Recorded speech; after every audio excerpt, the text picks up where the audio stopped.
Hi, I'm Veda Scott, and you are watching AMBY. Hey everyone, it's Alicia from AMBY, and I would like to welcome you to my interview with Veda Scott. Hello. Hi, how are you? I'm fantastic. How are you? Good. Well, I'm a little sick today. Sorry. Oh, you are? I should probably get that out of the way No, because I could hear it in my voice. Everyone Hello. knows now. I just want to say welcome and thanks for joining me. Thank you for having me. Of course, we are here at Smash Wrestling's CANUSA Classic, where you will soon be stepping into the ring. So how are you feeling about everything, especially knowing your track record here? Right. I have a ongoing streak here. I've been in every CANUSA and I've won every time, surprisingly.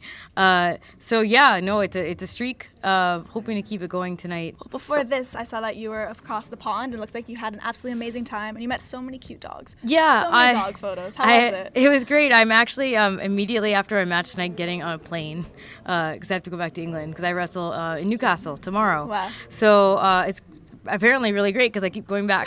No, every time, like the last time was my first time, and had I not known that I was coming back, I would have been a lot more upset to leave. Yeah, of course. No, I love it. Aw. Well, I love finding out that one of your biggest inspirations in wrestling was Steve Corino and watching all of that old school ECW footage. That's really what got me into it. I love seeing that. Especially being a little girl. What kind of attracted you to that?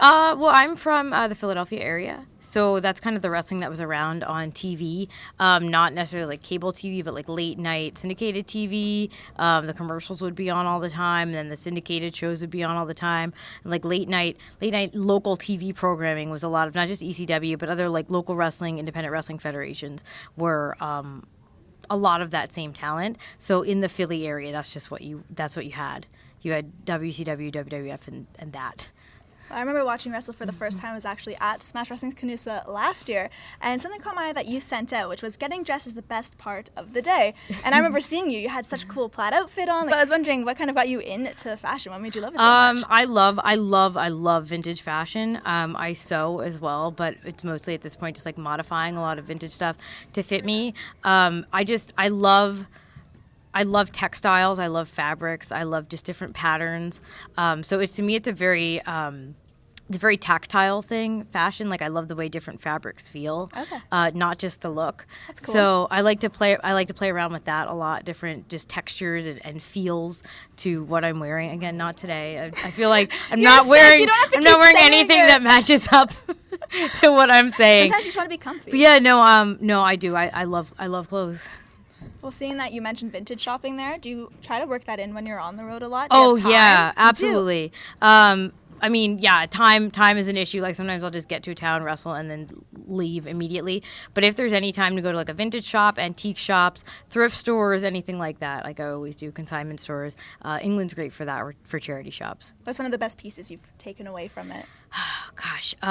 There is a vintage shop in Salt Lake City where I got a lime green houndstooth 3-piece suit, like skirt, jacket, and then like a shell. That's so neat. It's one of my favorite articles of clothing ever. Yes, it was Salt Lake City. Well, I love following you on Twitter because you say some fantastic things on there. And I actually have a couple of tweets that I would love to hear a little bit more about. So the first one is me showing a photo of myself. This is 2004. And Speedball Mike Bailey said, "What's the reason for the eyebrows?" And then you just said, "It was 2004. Yeah, we all had unfortunate eyebrows. In the 2000s, just over plucked, like pencil thin, not penciled in, just like the actual hair was plucked to nothing. The fact that mine grew back is an absolute miracle. I know others have not been so fortunate. Just destroying the eyebrow. Yeah, just little lines. I look back at my photographs too, and it's just like, why did I follow Or like that? the weird, like the kind of like spermy ones, like with the little. The little tadpole ones, those were hot. That was hot for a while too, yeah. Good times, right? Real thick and then like goes to nothing. Again, all hair not drawn on. And another one that I have is, I thought the dog was being extra affectionate, but really I just had some hummus in my hair. Yeah. Cute little Chihuahua. Absolutely love him. We were playing, and he was just like going to town, just all snuggly. Yeah, no, I had hummus in my hair because I am messy. I couldn't tell if you just sent that out because I didn't know if it actually happened. It definitely happened. If I tweeted, it happened. Okay. I am messy and I loves to eat. I love that. And dogs. And dogs. It's the perfect combination. Yes, there's hummus in my hair. Well, something else I have here is I know that you're vegan, and your Twitter actually just says email me for vegan cupcake recipes. Is anyone taking you up on that offer? Yeah, sometimes. I like to direct them a lot of times towards cookbooks and things or websites, because the thing about vegan baking is it's less about the exact recipe and more about learning how the science works. Because baking is just chemistry, which is why I love baking. So when it comes to vegan baking or any sort of like gluten-free, which is not something that I necessarily do, but a lot of people do, vegan baking, gluten-free baking, any like, I don't want to say substitutions, but where you have to substitute the chemistry of the ingredients you're used to using, like eggs or butter or something, for another ingredient, like that's all chemistry. So it's about learning how the reactions work. So you don't have to necessarily understand all the whys of the science, but I like people to look at cookbooks that sort of explain like why, like this works as like an egg does this in a regular cake, and you can replace it with this and it'll have the same effect and the cake will still work, or whatever.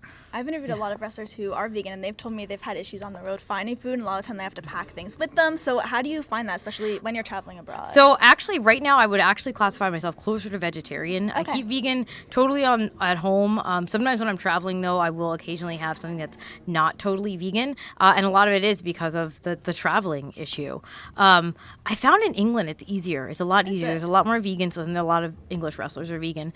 There's a lot of vegan selections, but in general, packing food is a big one. Like just prepping things on the go, and then like so if we're able to stop somewhere, like I'll never say like let's stop at McDonald's or wherever. I always want to stop at a grocery store, because a grocery store you can actually buy like not to go back to hummus, but I'll often buy like hummus and a bag of carrots, and then like a bag of like baked tofu or something like that. But yeah, so grocery stores are great. Stop at a grocery store. Don't stop at a convenience store. I love how much hummus comes up whenever I'm interviewing somebody. I really, really love hummus. I think it's just like a go-to tour thing. Yeah, I just like hummus a lot. I think we all do. Well, I want to talk music with you as well, because I know you actually grew up in a fairly musical household. I did. Did you ever get the itch to write something of your own? So I was kind of stubborn about it as a kid, and like I never really learned to play anything. I mean, I played instruments in my school band, but I never learned to play guitar or bass, which is what my dad plays. Even though he wanted to teach me, because like it was not cool because it was my dad. But my dad is still in several bands right now, and that's a huge thing for him. So music is still really important to my like family in general. I never really learned to play though, and I really regret that. Do you? Yeah. I probably should have just let him teach me. I should have just listened to Dad. Yeah. If you could have any artist kind of write your entrance music, your theme music, who would you love to see do so? If you could have your pick. Oh no. Oh no. I don't know if I can pick. You can name a few. We won't have to put it down to one. Man. I don't know if I have an answer for this. Who are some people you've been digging lately? Oh gosh. My favorite band ever is Neutral Milk Hotel, but I don't think that they would make very good entrance that would music. Get you hyped. I love the Smiths too, but Morrissey's a bit problematic right now. So I don't know if I want to commission music from him. Gosh, I don't know. I could go something like in a poppy, like, so my actual music that I use is by the Sleigh Bells, and they did not write it for me. It was, and they're actually a favorite band of mine. Yeah, so honestly, to have them do something just for me, that would be great too. I'd go with that, stay in like the noise pop genre. Yeah, that would work too. Cool. Well, just to wrap things up, I want to bring it to the fans. Is there anything you want to say to all of yours, everyone viewing who will be watching? Oh, that's a vague question. Man, I almost started talking about hummus again. What is your favorite hummus? Please send me hummus recipes on Twitter. But no, thank you for watching. Thank you for watching me wrestle. I have had the best year, and I've gotten to go so many different places, and I wouldn't be able to do it if people didn't not just support me and support wrestling, but like ask for me to be places and keep promotions interested in me, because really that's what it's about. Like if fans are not showing interest, same with music, if fans are not showing interest in the artist, then why is anyone gonna pay us to come in or like pay for us to be there? So yeah, it's all about the fan support. So thank you. I want to say congrats on everything, and I hope thank you you. just keep kicking ass. I love seeing all your updates. Thank you. My pleasure. And remember, to everyone viewing, you can visit us at musicblogger.com for all exclusive interviews, features, videos, and so much more. See ya.